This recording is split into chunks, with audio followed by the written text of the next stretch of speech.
Bonjour à tous et à toutes, bienvenue sur le podcast Mama Librée, un podcast qui vous inspire et vous informe sur le sujet de la naissance et vous redonne votre pouvoir, votre liberté de la conception au postpartum.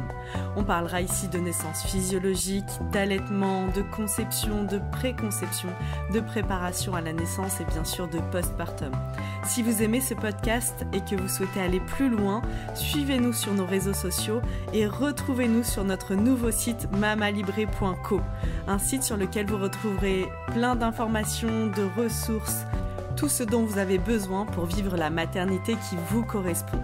C'est la nouvelle plateforme mamalibrée.co, une plateforme sur laquelle vous allez retrouver des informations, des articles de blog, mais aussi sur laquelle vous allez pouvoir vous abonner pour avoir un accompagnement global sur l'alimentation, le yoga prénatal, des relaxations et encore beaucoup de contenu à venir. À très bientôt sur Mama Librée. Bonjour Sandra. Bonjour. Bienvenue dans le podcast Mama Librée. Je suis ravie de te recevoir aujourd'hui. Ça fait longtemps qu'on souhaitait faire cet épisode ensemble, pour que tu nous parles de ton allaitement. Et moi, j'aimerais beaucoup que tu témoignes de chemin aussi, je trouve aussi de ce parcours, comment ça s'est construit, ce désir d'allaitement un peu en amont, comment tu l'avais imaginé, comment ça s'est fait pour toi finalement. Et comment et combien de temps t'as allaité aussi finalement, parce que c'est important. La surprise de la fin. Ouais. Alors en amont, j'ai toujours, à partir du moment où j'ai appris que j'étais enceinte, c'est clair que spontanément dans ma tête, c'était d'aborder toute la grossesse et d'éduquer mon enfant au plus proche de la nature, au plus proche de la base en fait qui nous constitue, de la physiologie, voilà, du naturel, parce que c'est ma philosophie, c'est comme ça que je me sens vivante. Et donc ma grossesse, j'ai passé une super grossesse. Je rêvais d'allaiter sans en rêver parce que pour moi c'était vraiment tellement normal. Après, je me disais, voilà, ça marche, c'est très bien, ça marche. J'avais entendu des femmes avec qui ça n'avait pas marché, qui avaient eu des problèmes, des crevasses, etc. Je me disais, si ça m'arrive, j'essaierai de trouver des solutions pour que ça marche, et puis si ça le fait pas, ça le fait pas. Je me prenais vraiment pas la tête, j'ai jamais eu de but précis, d'objectif précis, même de durée. Rien du tout. Je fais confiance aveuglément en la vie. Et je me dis que ce que je dois vivre, c'est très bien, le plan est parfait, et c'est à moi de m'adapter, d'accueillir tout ça, le mieux que je peux.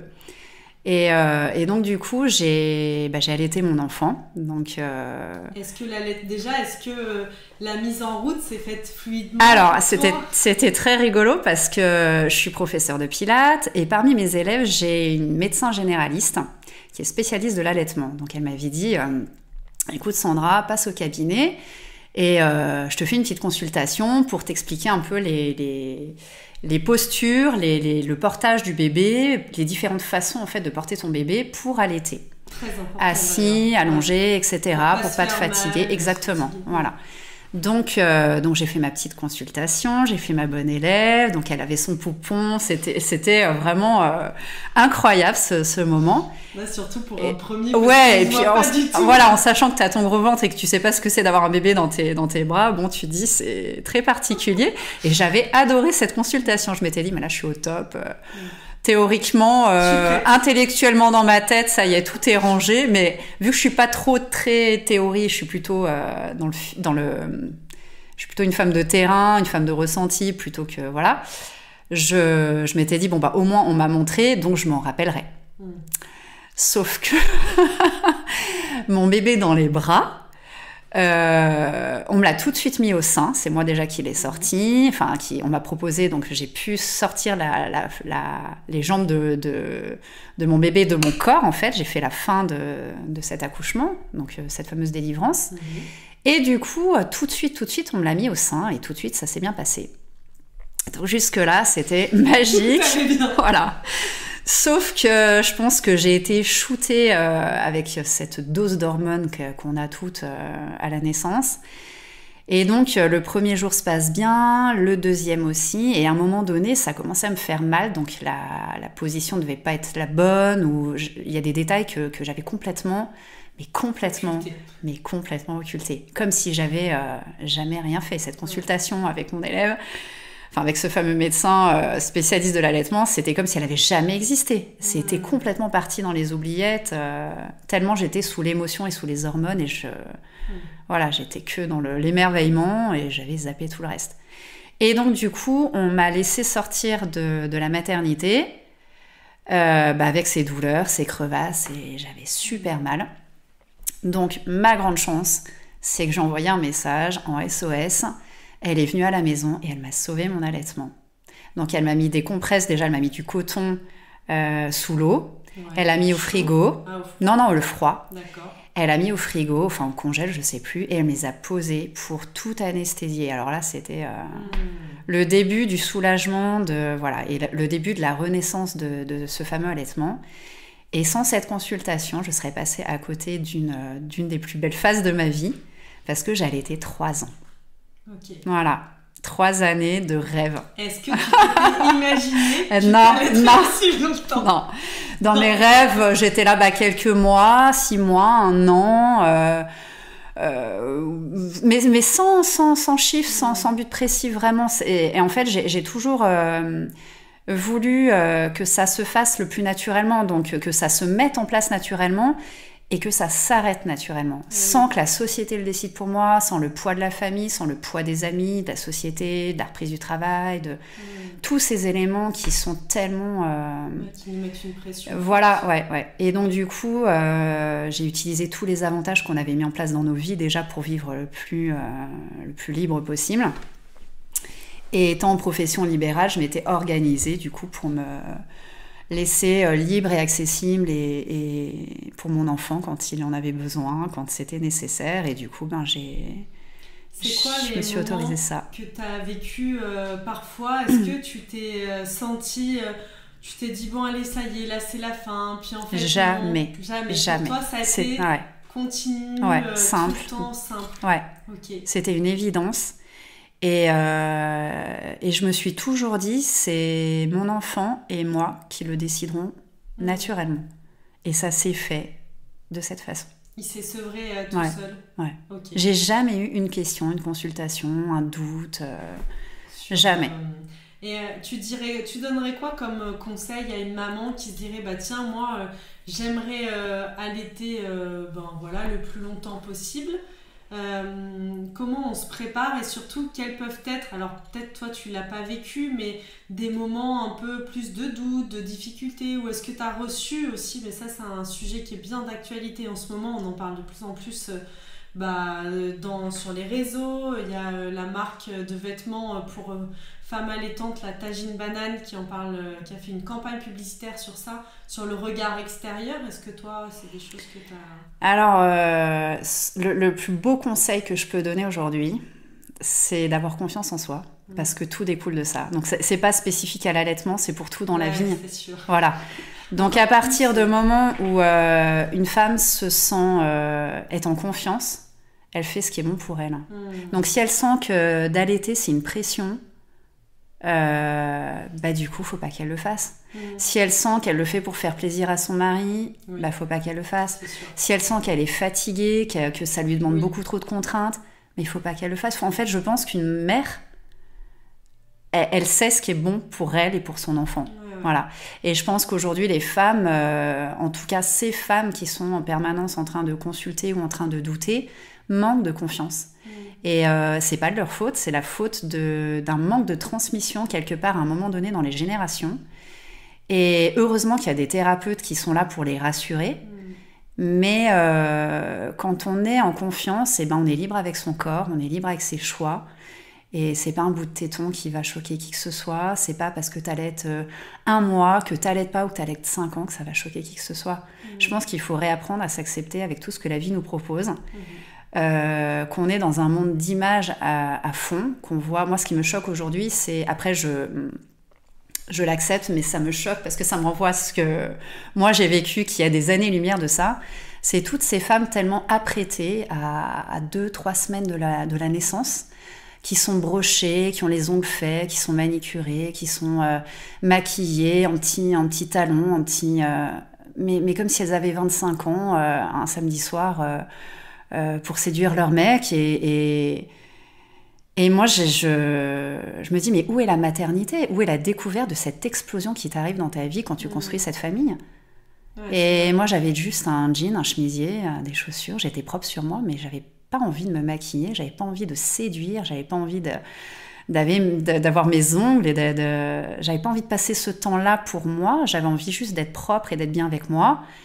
Et d'être en émerveillement et dans l'accueil de ces émotions que c'est d'avoir cette nouvelle vie.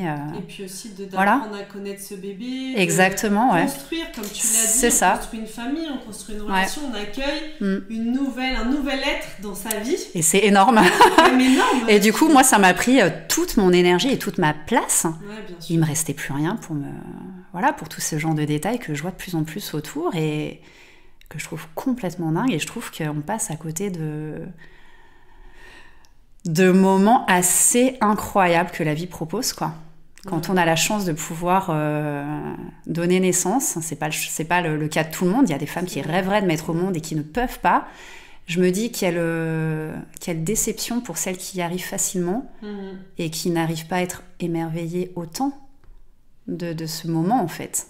Sans doute, en effet, il y a quelque chose de l'ordre, comme tu le disais, qui n'a pas été transmis, qui alors moi, c'est peut-être je sais pas si j'en ai eu en outrance, mais en tout cas, même mon enfant aujourd'hui a 4 ans et demi, mais je suis en émerveillement tous les jours de son évolution. Donc voilà, je pense que c'est un état d'être, de savoir apprécier les choses les plus simples, de savoir d'observer l'évolution des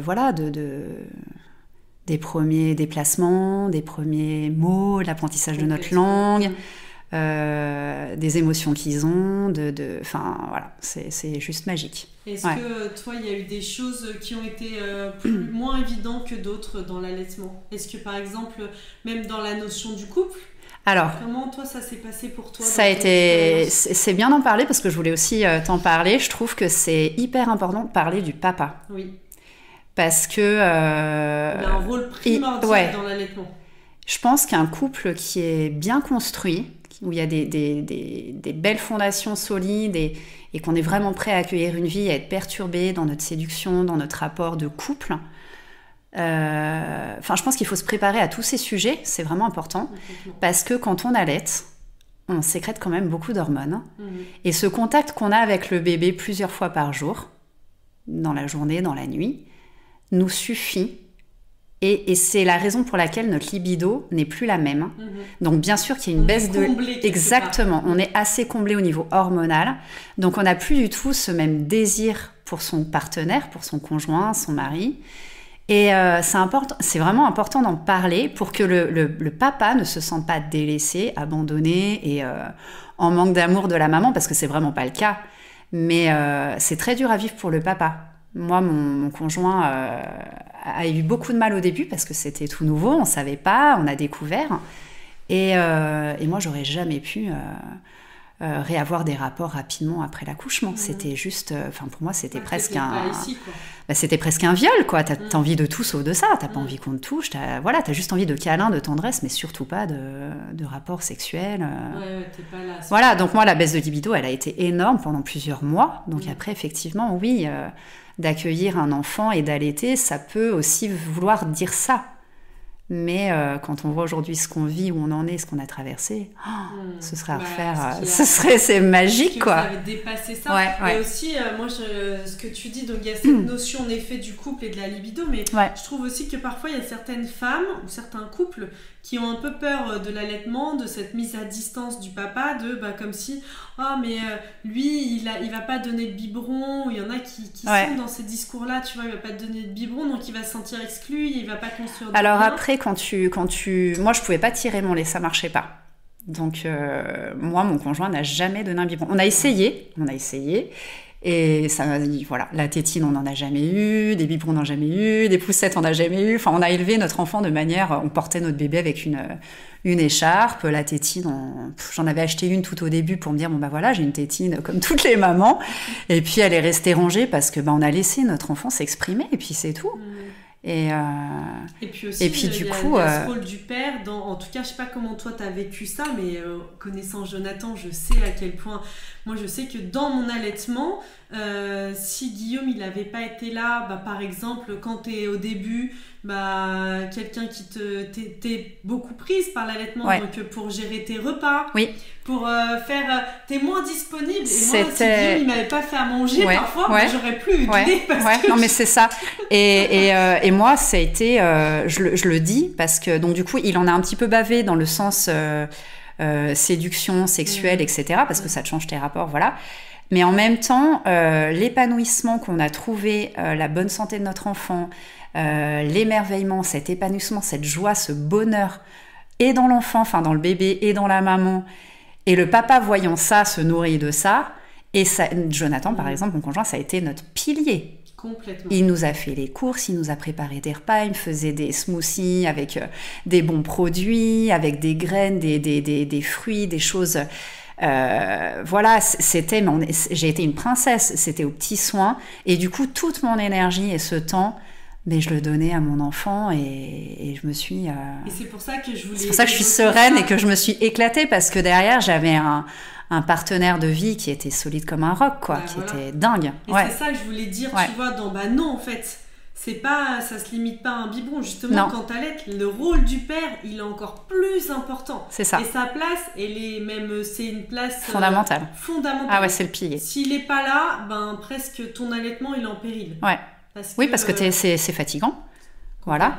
Donc c'est fatigant, et en même temps, si tu sais que t'as pas à aller faire tes courses, t'as pas à aller t'habiller pour ça, t'es juste à la maison, tu profites de ton enfant, de le nettoyer, de lui faire tout ce qu'il faut, de te remettre toi dans ton rythme, de te remettre de ton accouchement, parce que tu te remets pas d'un accouchement comme ça en claquant des doigts. C'est quand même quelque chose physiquement qui est très très très impressionnant pour le corps d'une femme. Et voilà, et il y a beaucoup de choses, toute l'énergie de la famille, chacun reprend sa place, ça prend du temps. Et ça se passe très bien quand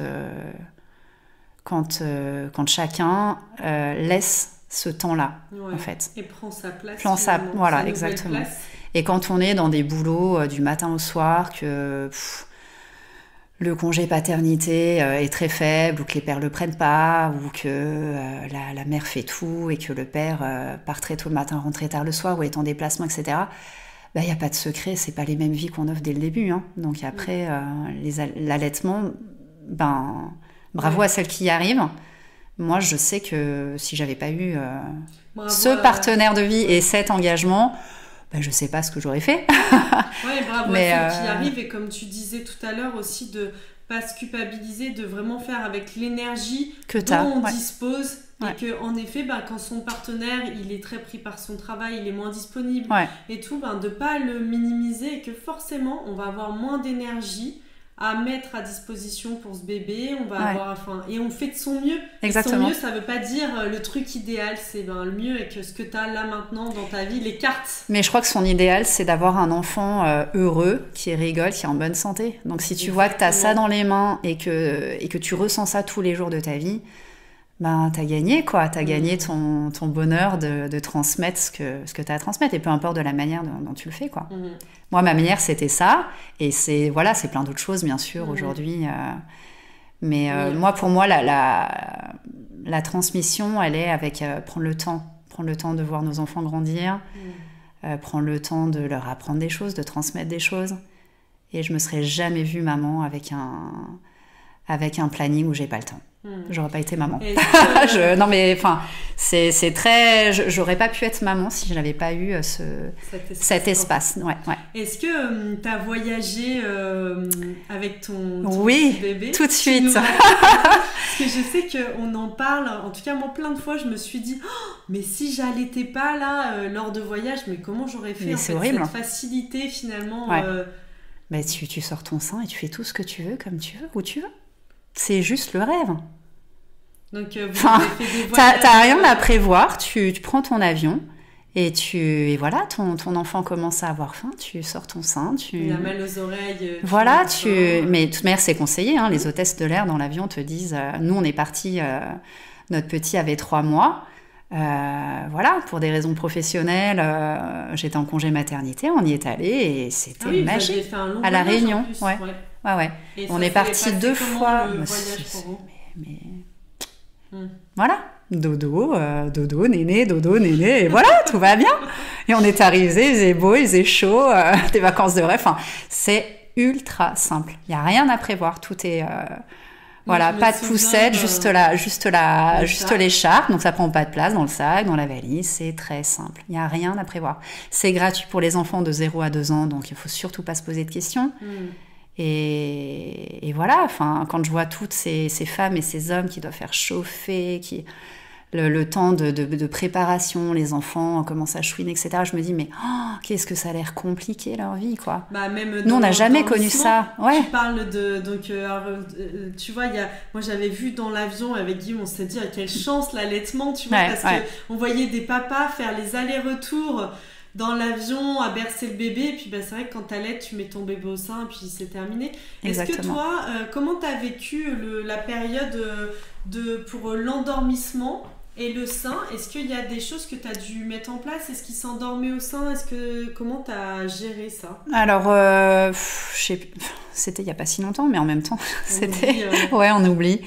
Je sais qu'il fallait pas que ce soit une habitude qui s'endorme au sein.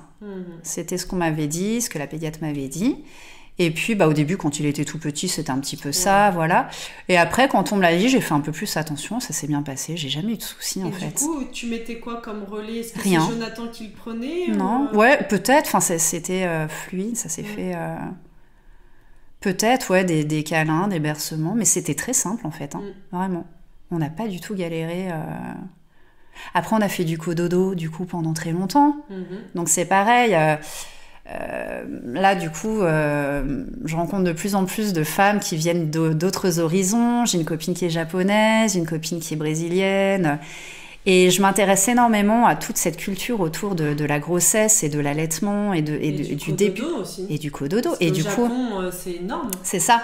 Donc, au Japon, ils dorment tous dans un grand lit. T'as le papa, t'as les enfants au milieu, t'as la maman, mais c'est juste culturel, c'est normal, en fait. Ouais. Donc, et moi, il me paraissait complètement normal, en plus en allaitant et sans pouvoir tirer mon lait, c'était tellement simple, je soulevais mon bras, je me tournais, mon enfant allaitait et je continuais à dormir. Enfin, c'est du bon sens et c'était naturel, finalement. Vous dormez encore ensemble ou pas? Non. On a fait la séparation, l'année dernière à 3 ans. Ouais. Voilà. 2 ans et demi, 3 ans, je crois, au retour des vacances de la Toussaint. Quand on est allé en vacances chez des copains à Biarritz et on en a profité de regarder que le petit garçon chez lequel on était dormait déjà dans sa chambre. Et je me suis dit, tu vois, 2 ans et demi, 3 ans, on commence à être grand. Et voilà, une chambre, c'est pas fait que pour jouer. C'est aussi fait pour se reposer. Et voilà, il y a un lit qui est que pour toi. Et du coup, on est rentré chez nous. Il dormait dans sa chambre. Okay. Aussi simplement que ça. Trop bien. Ouais. Donc ça s'est fait de façon... Voilà. Et de temps en temps, par exemple, enfin, pas de temps en temps, régulièrement, quand il se réveille le matin, il se réveille assez tôt. Tous les matins, il nous rejoint dans notre chambre et puis on finit la nuit ensemble. Ouais, on termine la nuit ensemble ou alors on fait le réveil. Enfin, on est tous les 3 dans notre lit et plus simplement du monde, quoi. Okay. Voilà. Si tu avais un autre enfant, est-ce qu'il y a des choses que tu ferais différemment? En ce qui concerne tout ce que je t'ai dit, je rêverais de revivre exactement la même chose. Trop bien. Je suis fan enfin, je suis tellement émerveillée de ça. Tu m'aurais dit que j'aurais allaité 3 ans, j'aurais dit... ça va pas, t'es pareil. Voilà. 1 an, ça me choque pas du tout. Ouais, non, mais... d'ailleurs, je te connais depuis... t'as eu tes enfants avant moi. Enfin, ton enfant, parce que... Et quand elle était, je t'admirais. Et en même temps, au fond de moi, je me disais, moi, non, pas à ce point-là, quoi. Moi, je m'étais jamais dit ça. Non, et pour l'avoir pensé, je me souviens, parce que je suis quand même quelqu'un de terre à terre aussi, même si je sais être très sensible et très... Je me disais, non, il y a peut-être un souci, il faut peut-être à un moment donné couper, tu vois, c'est peut-être un peu malsain. J'ai eu cette réflexion. Ouais, c'est normal, je l'ai eu. C'est tellement répandu, on l'a tellement entendu, c'est notre norme, en fait. C'est ça. Et en le vivant, je me suis dit, mais ma pauvre, mais heureusement que tu as fait tomber tout ça, parce qu'il n'y a rien de malsain, en fait.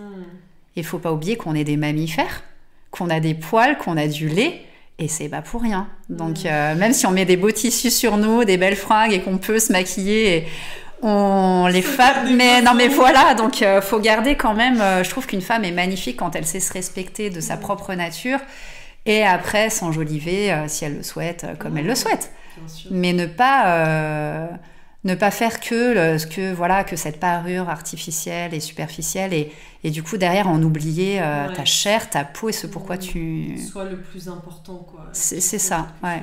Et après, c'est tes kilos en plus, c'est pas grave, tu viens de donner la vie, c'est énorme ce que tu viens de faire, quoi. C'est aussi ça qu'on oublie de dire, c'est juste, chaque femme devrait avoir une médaille de pouvoir avoir donné naissance un jour à quelqu'un. Mais t'as fait la chose la plus merveilleuse de ta vie, quoi. Donc si t'as 20 kilos en trop, mais t'as donné la vie. Donc c'est pas grave. Après, et c'est tellement aujourd'hui, en effet, pas suffisamment valorisé. On met encore en avant, presque c'est plus valorisant d'avoir fait une carrière professionnelle incroyable qu'un bébé, quoi. Ouais. Non, un bébé, c'est pas reproductible. C'est ça, c'est quand même assez unique et assez dingue. Quand on remet la vie, d'où ça part et de quoi ça part, c'est quand même. Moi, j'ai beaucoup de gratitude pour ça. C'est fou. Ouais.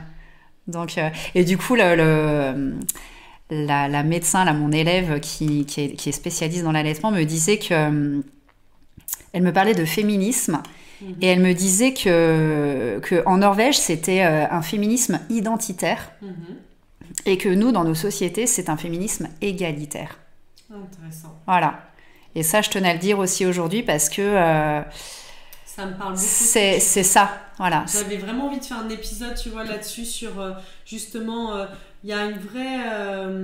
moi, je le vois parce que j'ai toujours été un peu féministe dans l'âme et j'ai eu pas mal de réflexions de copines à moi, mais genre, toi, t'allaites. Ouais. Toi, t'accouches à domicile, quoi. Non, mais toi, oui, en fait. Et ça me parle beaucoup, ce mot, je te remercie de le poser ici, de féminisme, justement, le côté identitaire, et tu disais le féminisme égalitaire. Et oui, l'identité de femme, en fait. C'est ça. Cette identité de, avant tout, nous sommes des femmes. Et c'est ce qui me manque. On n'a pas envie d'être les égaux des hommes, en fait. Ouais, c'est ça. On est des femmes. Voilà. Donc aujourd'hui, quand moi je suis féministe, par exemple, c'est clair que la liberté de la femme, de pouvoir travailler, d'avoir un salaire, de ne pas être juste la représentation d'être là juste pour enfanter, etc. C'était quand même assez réducteur, cette image de la femme pendant des siècles, en fait. Hein. Donc je suis féministe dans cette idée-là. Par contre, la femme qui se lève le matin à je sais pas quelle heure et qui va super tôt travailler, qui a pas le temps de récupérer ses gosses, qui finit super tard, qui est carriériste, etc., je n'ai rien contre elle. Mais fais pas des enfants. Parce que tes enfants t'ont pas demandé ça, en fait. Des enfants, ils ont juste besoin d'amour et de temps. Donc s'ils voient jamais leur maman, c'est quelque chose, c'est des choses qui, moi, me choquent aujourd'hui. Comment peut-on, à un moment donné, ne pas avoir envie de faire soit un mi-temps, soit de réaménager sa vie professionnelle pour pouvoir s'octroyer cette famille. Je crois pas que ce soit une question d'envie, t'as mis les bons mots, c'est une question justement de... c'est comme si le féminisme égalitaire a pris le dessus. Complètement. Et on a perdu En fait, c'est pas ça qui est juste. Ce qui serait juste, c'est un féminisme identitaire où, en effet, même quoi qu'il arrive, mais on est loin de ça dans notre société. Moi, j'ai des témoignages de copines qui ont des postes très très élevés, ont eu un enfant, elles retournent, elles ont pris un congé que de 3 mois, elles sont mises au placard. Je sais. C'est quand même la réalité. Donc en fait, il y a ce féminisme finalement identitaire en fait, on veut être féministe, c'est être pleinement une femme. C'est ça. Avoir pleinement notre place, si on le désire, de femme et de maman, c'est-à-dire si j'ai envie d'allaiter 3 ans, et presque, pourquoi pas, j'ai des aides pour ça, quoi, financière, ou je sais pas, tout ce qui peut être créé, parce qu'il y a des millions de choses qui peuvent être créées pour ça. Et puis, je suis libre d'être complètement dans mon féminin. Et c'est ça, en fait, le vrai féminisme. Exactement. La liberté dans son féminin. Et le féminin, quand on fait le choix d'avoir des enfants, c'est de prendre pleinement sa place de mère, comme on décide de le prendre. Exactement. Après, chacune sa définition. Exactement. Mais moi, je trouve que c'est trop injuste on voit pas encore, on voit bien, là on sort du sujet de l'allaitement, mais on voit bien qu'il y a un gros problème dans nos pays de garde, de crèche, de nounou, c'est quand même un sujet sur lequel je m'interpelle énormément. C'est comment se fait-il On a toujours fait des enfants, on continue à en faire, même si c'est la première génération qui commence à se poser des questions pour tout ce qu'on connaît, au niveau environnement, etc. Mais comment se fait-il que ce soit autant la galère de pouvoir faire garder ses enfants aujourd'hui ? Donc, il y a bien un problème. Comment se fait-il, en fait, que la femme doive travailler autant, que la vie soit aussi chère, que ce soit aussi dur de devoir choisir et de ne pas pouvoir tout faire à des à des coûts moins élevés, en fait. Bien C'est-à-dire qu'on a le droit de travailler, de gagner des sous, mais on a aussi le droit d'être mère, on a aussi le droit d'avoir du temps soit en début de journée, soit en fin de journée, soit les deux si on peut pour nos enfants. On ne devrait pas choisir. On ne devrait pas choisir entre payer nos factures et puis avoir un toit et donner à manger à nos enfants et s'occuper d'eux. Et on devrait pouvoir tout faire, mais peut-être être moins gourmand sur d'autres choses. Et peut-être avec des prix, des loyers et des crédits plus accessibles, etc. Donc en fait, c'est tout un système qu'il faut repenser pour redonner la vraie liberté à chacun de vivre une vie de famille plus épanouie, quoi. Complètement. Et du coup, avoir des gamins peut-être moins en manque de reconnaissance parce que papa et maman étaient là pour toi, t'ont écouté et te suivent dans ta vie, en fait. La nouvelle, le monde de demain, quoi. C'est ça, voilà. Et pas juste faire des cadeaux à Noël, aux anniversaires, et puis se dire qu'on est parents sur le papier. Donc c'est tout un art, hein. Voilà. Merci Sandra. Eh ben merci. Merci pour ce bel épisode de vraiment allaitement et finalement féminisme identitaire. Ouais, complètement. Merci beaucoup. Je te remercie. Merci beaucoup.